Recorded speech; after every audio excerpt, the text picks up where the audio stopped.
We've had trouble with the experiences of racism and supremacy, white supremacy, that has said over and over again in this country that black lives don't matter. And we're here to push back against that, right? That philosophy, because we don't believe that. We believe that all lives matter, but especially tonight, we believe that black lives matter. And we're not just here to say it in rhetoric. We're here to put our best thinking together, to have conversations with the black community, right, around embodying practices that actually say and demonstrate that black lives matter. Are you with me? We've had some recent events. We've had a lot of recent events. We've had some recent events. We've had an election of a president who continues to unleash the worst parts of us in this country. White nationalists, white supremacists, putting forth statements that are not helpful but are more harmful than they are in bringing a country of people together. The divisions are getting deeper and deeper. And so I think for me it just says that perhaps God is allowing us to see that this has to be a people's movement. There was a time when we would look to structures and institutions to bring us the kind of justice we want. But I want you to point to yourself and say, I'm the one. Come on, I'm the one. I'm the one that's going to do this. I'm the one that's going to be part of a movement to make sure that black lives matter, yellow lives matter, white lives matter, that all lives matter. But we are done. We are done with this inferiority, this institutional oppression and racism that keeps dividing our country and our city. It's time for a bigger movement, a stronger movement of people to come together. And I know that you all have been in the struggle. You've been in the trenches for a long time, haven't you? You've been going from rally to rally, meeting to meeting. And I've been very proud of what's been happening in Rochester. But we're not done yet. We're only touching it. We're only at the beginning of doing what needs to be done. I'm going to call up a few. I brought some of my anti-racism team members with me.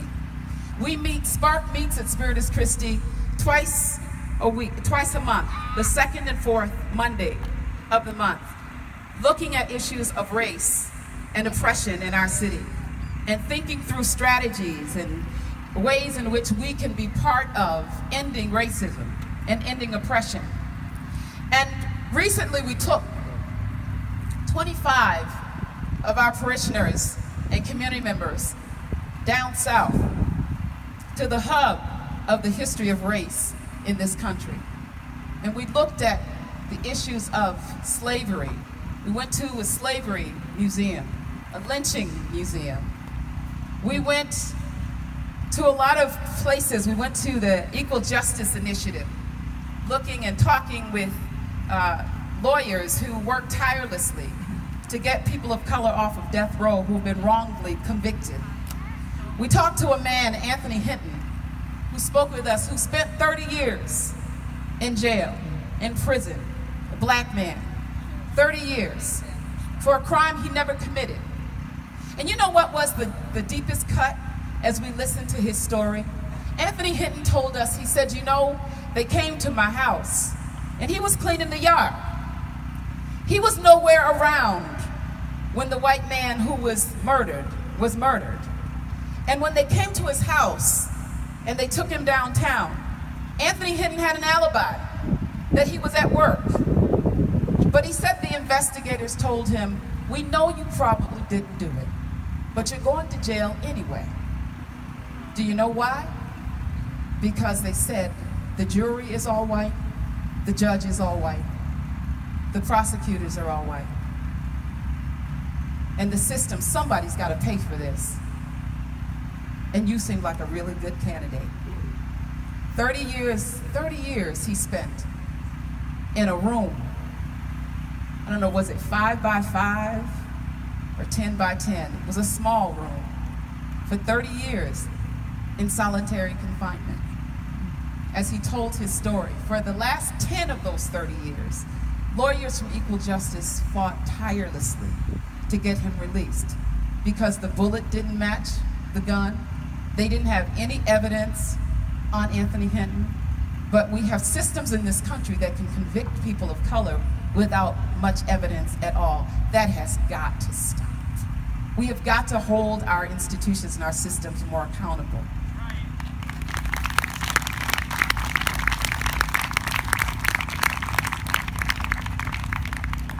We heard lots of stories. We went and we stood at the site of a young 13-year-old black man who was killed in Ohio. And as we were talking to one of the parole officers, who was a black man, he said, you know, when I got into this, he said, I was very idealistic. I was going to change the world. He said, and then the system got to me. He said, and I started to think just like the local police do here in Ohio, and that's that every black youth is equally dangerous. Every black youth is equally dangerous. And I said to him, if that's where you start, if that's the starting place that we put black youth in this country, where in the world do we think we're going? Where are we going? Right? And so we need a movement of people to come together that understand that God created us equal.